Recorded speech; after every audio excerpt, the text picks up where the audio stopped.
आज हम बात करने वाले हैं बहुत ही शानदार टॉपिक पर। ना आप रिएक्शंस करो, ना आप न्यूमेरिकल करो, फिर भी लाओ केमिस्ट्री में शानदार स्कोर। ये क्लास ऐसे छात्रों के लिए वरदान होने वाली है जिनसे न्यूमेरिकल रिएक्शंस नहीं आते, वो केमिस्ट्री में वीक हैं। So hi everyone, myself Riyaz, IIT NEET board exam expert. आज मैं आपको ऐसी क्लास कराने वाला हूं, इसे देखने के बाद आप न्यूमेरिकल और रिएक्शन के बिना भी केमिस्ट्री में शानदार स्कोर कर सकते हैं। ये क्लास उन स्टूडेंट के लिए स्पेशल है जिनसे रिएक्शंस न्यूमेरिकल नहीं आते, या ऐसे स्टूडेंट जो केमिस्ट्री में वीक हैं, या फिर ऐसे स्टूडेंट जिनकी प्रिपरेशन पूरे साल किसी प्रॉब्लम दिक्कत की वजह से नहीं हो पाई। आप बस इतना कर लें, आप केमिस्ट्री में शानदार स्कोर के साथ पास हो जाएंगे। तो आप बिल्कुल भी टेंशन ना लें, आप हमारे चैनल से जुड़े रहें। हम आपको बोर्ड एग्जाम से रिलेटेड कोई भी दिक्कत, कोई भी प्रॉब्लम नहीं होने देंगे। ऐसे भी स्टूडेंट जिनको कुछ नहीं आता, ना फिजिक्स आता, ना केमिस्ट्री आती, ना बायोलॉजी आती, ना हिंदी आती, ना इंग्लिश आती, ना मैथ आती, तो आप भी टेंशन ना लें, आप भी हमारे चैनल को ज्वाइन कर लें। हम आपको बिना पढ़े भी शानदार मार्क के साथ पास करा देंगे। लास्ट ईयर भी हमने लाखों स्टूडेंट को बिना पढ़े शानदार स्कोर के साथ पास कराया है। हमारा सेकंड चैनल रियाज सर फिजिक्स पर हमने लास्ट ईयर लाखों स्टूडेंट को बिना पढ़े शानदार स्कोर के साथ पास कराया है। इस चैनल पर 2026 के लिए वो सभी वीडियो आने वाली है। अब हम देखने वाले हैं कंप्लीट क्लास को पॉइंट टू पॉइंट, 1 by 1। अब हम देखने वाले हैं कंप्लीट क्लास को। आप सभी क्वेश्चंस का स्क्रीनशॉट लें, क्वेश्चंस भी हैं, आंसर भी हम कराएंगे, तो आप बिल्कुल भी टेंशन ना लें, इनका स्क्रीनशॉट ले लें, इन्हें कर लें, आपके केमिस्ट्री में अच्छे मार्क आ जाएंगे बिना न्यूमेरिकल और रिएक्शन के। अगर हम बात करें, सबसे पहले आपको करने हैं भाई मोलरता और मोलरता की परिभाषा। तो यहाँ पे मोलरता और मोलरता क्या होती है? 1 लीटर बिलियन में उपस्थित विलय के मोलों की संख्या को मोलरता कहते हैं, और 1 किलोग्राम विलायक में उपस्थित विलय के मोलों की संख्या को मोलरता कहते हैं। यहाँ पे आप स्क्रीनशॉट लें, सभी के आंसर लगे हुए हैं। अब हम देखने वाले हैं राउल का नियम। जब हम किसी शुद्ध विलायक में अवाष्पशील विलय घोलते हैं तो उस शुद्ध विलायक के बाज़ दाब में आपेक्षिक अवनमन हो जाता है, और ये आपेक्षिक अवनमन विलय के मोल परिभाष के बराबर होता है। तो ये होता है राउल का नियम। बड़ा सिंपल सा नियम है, ये नियम आपको करना है, बड़े सिंपल वर्डों में यहाँ पे सब कुछ लिखा हुआ है। तो ये होता है अपना राउल का नियम। आगे हम बात करें इसकी सीमाएं, तो भाई ये तनु विलयनों पर लागू होता है, मींस पतले विलयनों पर लागू होता है, गाढ़े पर लागू नहीं होता है। दूसरा है ये वैद्युत अपघट्टों पर लागू नहीं होता है। कहने का मीन्स ये है जो घोलने पर आयंस में टूट जाते हैं उन पर ये लागू नहीं होता है, मीन्स वैद्युत अपघट्टे पे ये लागू नहीं होता है। नंबर 3 अगर देखें, ये नियम उन विलयनों के लिए मान्य नहीं है जिसमें विलय का संगुणन या वियोजन होता है। कहने का मीन्स ये है घोलने पर अगर विलय टूट गया, वियोजित हो गया तो भी लागू नहीं होगा, संगुणित हो गया मीन्स जुड़ गया तब भी ये लागू नहीं होगा। नेक्स्ट हम बात करें हेनरी का नियम। यहाँ पे जब हम किसी द्रव में गैस को घोलते हैं तो गैस की द्रव में विलेयता दाब के समानुपाती होती है। कहने का मीन्स जितना दाब ज्यादा बढ़ाओगे इतनी गैस द्रव में ज्यादा घुलेगी। बड़ा ही सिंपल सा नियम है, विलेयता समानुपाती होती है गैस के दाब के। आगे हम बात करें क्वथनांक का उन्नयन, हिमांक का अवनमन। जब हम किसी शुद्ध विलायक में अवाष्पशील विलय घोलते हैं तो उसका क्वथनांक बढ़ जाता है, इसे बोलते हैं क्वथनांक का उन्नयन, और जब किसी शुद्ध विलायक में अवाष्पशील विलय घोलते हैं तो इसका हिमांक कम हो जाता है, इसे बोलते हैं हिमांक का अवनमन। आगे हम बात करें चालकत्व को परिभाषित कीजिए, तो सिंपल सी बात है, ये तो भाई बिल्कुल प्रतिरोध के व्युत्क्रम को हम विद्युत चालकत्व कहते हैं।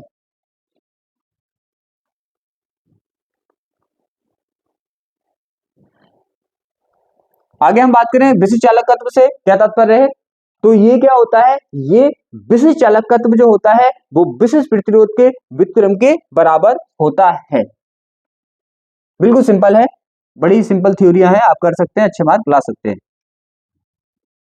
आगे हम बात करें मानक इलेक्ट्रोड विभव की, तो जब हम किसी धातु की छड़ को उसके लवण विलयन में 25 सेंटीग्रेड ताप और 1 मोलर सांद्रता पर, तो उस पर उत्पन्न विभव को मानक इलेक्ट्रोड विभव कहते हैं। बड़ा ही सिंपल है, तो ये करना है।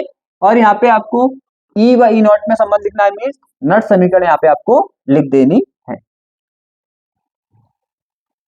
आगे हम बात करें रेडॉक्स विभव की, तो रेडॉक्स विभव क्या होता है कि भाई जब हम किसी धातु को सेल में लगाते हैं तो उसमें ऑक्सीकरण अपचयन की अभिक्रियाएं होती हैं, उसके बाद धातु और विलयन के मध्य विभवांतर स्थापित हो जाता है, इसको बोलते हैं रेडॉक्स विभव।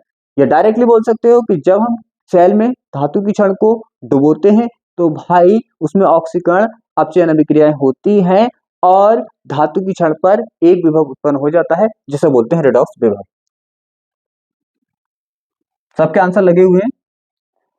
उसके बाद हम बात करें कोलराउस के नियम की, तो जो हमारे वैद्युत अपघट्य विलयन होते हैं उनकी जो कुल चालकता होती है अनंत अनुता पर, तो उसके लिए आता है कोलराउस का नियम। तो हमारा कोलराउस का नियम क्या कहता है? कोलराउस का नियम कहता है कि भाई किसी विलयन की अनंत तनुता पर जो मोलर चालकता होती है वो धनायनों की मोलर चालकता और ऋणायनों की मोलर चालकता के योग के बराबर होती है। बहुत ही सिंपल सा नियम है। फिर बात करें इसके अनुप्रयोग की, तो भाई ये अनंत अनुता पर दुर्बल विद्युत अपघट्य की मोलर चालकता ज्ञात करने में होता है इसका, और दुर्बल वैद्युत अपघट्यों के वियोजन की मात्रा की गणना करने में इसका उपयोग होता है। अनुप्रयोग का मीन्स कहाँ इसका उपयोग होता है। आगे हम बात करें फैराडे के, आपको दोनों नियम करने हैं, प्रथम भी और द्वितीय भी। ये द्वितीय भी आपको करना है। उसके बाद हम बात करें अभिक्रिया के वेग और इसको प्रभावित करने वाले कारक की, तो भाई एकांक समय में अभिकारक की सांद्रता में जो परिवर्तन होता है उसे ही हम अभिक्रिया का वेग कहते हैं। फिर आते हैं इसको प्रभावित करने वाले कारक। सांद्रण मीन सांद्रता, सांद्रता बढ़ने पर बढ़ जाता है, ताप बढ़ने पर बढ़ जाता है, उत्प्रेरक धनात्मक उत्प्रेरक बढ़ा देते हैं वेग को, ऋणात्मक उत्प्रेरक घटा देते हैं। फिर आता है अभिकारकों की प्रकृति, आयनिक अभिक्रियाएं फास्ट होती हैं, अनायनिक अभिक्रियाएं स्लो होती हैं। उसके बाद हम बात करने वाले हैं शून्य कोटि की अभिक्रिया पर, तो जिस अभिक्रिया का वेग अभिकारक की सांद्रता पर निर्भर नहीं करता, शून्य कोटि की अभिक्रिया कहलाती है। ऐसे भी लिख सकते हैं कि जिस अभिक्रिया का वेग अभिकारकों की सांद्रता की शून्य घात पर निर्भर करता है, शून्य कोटि की अभिक्रिया कहलाती है। प्रथम कोटि में भी आपको यही करना है, बिल्कुल सेम है, बस थोड़ा सा चेंज है। यहाँ पे हम लिख देंगे कि भाई वह अभिक्रिया जिसका वेग अभिकारक की सांद्रता की प्रथम घात पर निर्भर करता है, प्रथम कोटि की अभिक्रिया कहलाती है। दोनों करने हैं, प्रथम और शून्य, विद एग्जाम्पल के। प्रथम कोटि भी आपको करना है। फिर आता है आणविकता और अभिक्रिया की कोटि में अंतर करना है, तो पहले आणविकता आप समझ लें। तो किसी रासायनिक अभिक्रिया में भाग लेने वाले जो अभिकारक के अणुओं की संख्या होती है उसको आणविकता कहते हैं। बड़ा ही सिंपल है, और फिर आपको दोनों में अंतर कर लेना है। बड़े सिंपल आंसर लगे हुए हैं। आगे हम बात करें संकर्ण तत्व क्या है, इनकी विशेषताओं को लिखिए। तो संकर्ण तत्व क्या होते हैं? वह तत्व जिनके डी कक्षक अपूर्ण भरे होते हैं संकर्ण तत्व कहलाते हैं, और इनकी विशेषताएं होती हैं जैसे धातु प्रकृति, ये धातु होती हैं। परिवर्ती ऑक्सीकरण अवस्था मीन्स इसकी ऑक्सीकरण संख्याएं अलग अलग होती हैं, मीन्स एक ही तत्व अलग अलग ऑक्सीकरण संख्या दिखाता है। दूसरा है रंगीन यौगिक का निर्माण, ये रंगीन यौगिक बना लेते हैं।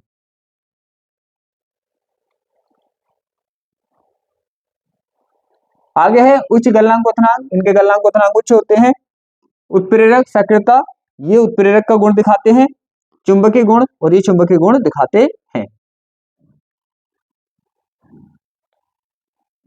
इस तरह से भी इसको पूछ सकता है, क्वेश्चन लाया हूं स्क्रीनशॉट ले लें, ऐसे भी पूछ सकता है। लेंथेनाइट संकुचन को कारण से समझाइए, ये क्वेश्चन भी आपको करना है, बड़ा इजी है, बिल्कुल थ्योरिटिकल है, ये भी आपको करके जाना है।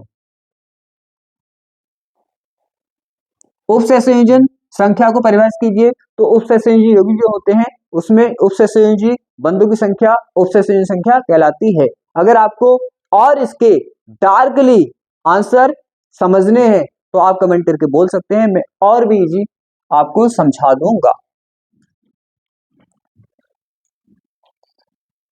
उसके बाद आपको ये करना है भाई, समवन्य समूह लिंगैड उपसंयोजन संख्या, ये तो अभी देखा हमने, और लिगेंड को अभी हम देखने वाले हैं। तो ये आपको क्वेश्चन करना है, बहुत अच्छा है, पूछा जाता है। उसके बाद लिगेंड, ये आपको करना है, बहुत ही सिंपल सा क्वेश्चन है। यहाँ पे उपसहसंयोजी जो यौगिक होते हैं उनके केंद्रीय धातु से जो जुड़े होते हैं ना, सिंपल सी बात है, उसे लिगेंड बोलते हैं।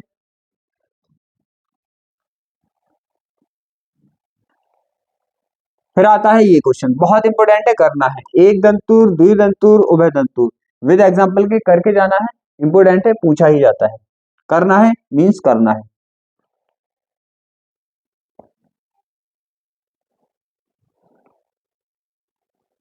फिर ये क्वेश्चन भी आपको करके जाना है,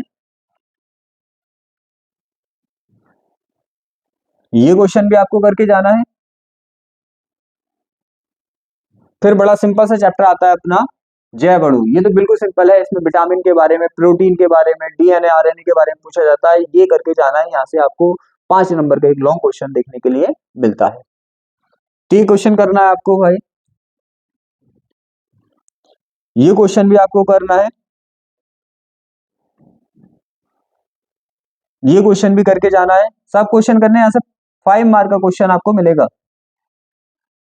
ये क्वेश्चन करके जाना है, ये भी क्वेश्चन आपको करके जाना है, ये भी क्वेश्चन करके जाना है, ये भी क्वेश्चन करके जाना है, और ये भी क्वेश्चन आपको करके जाना है। तो इतने क्वेश्चन करने के बाद आप केमिस्ट्री में बहुत बेटर स्कोर लेकर आओगे, न्यूमेरिकल और रिएक्शन की टेंशन छोड़ते हुए। आप बिल्कुल भी टेंशन ना लें, आप इनको तैयार कर लें, उसके बाद आप मुझ पर छोड़ दें, मैं बोर्ड एग्जाम में बहुत ही अच्छे मार्क के साथ आपको पास करा दूंगा। बोर्ड एग्जाम से पहले मेरी एक वीडियो आएगी, उसे देखने के बाद आप बिना पढ़े भी बहुत अच्छे मार्क ला सकते हैं। तो आप इसको तैयार कर लें और उस वीडियो को देख लें, काम खत्म, अच्छी परसेंटेज बन जाएगी। अब हम इस क्लास को यहीं पे क्लोज करते हैं।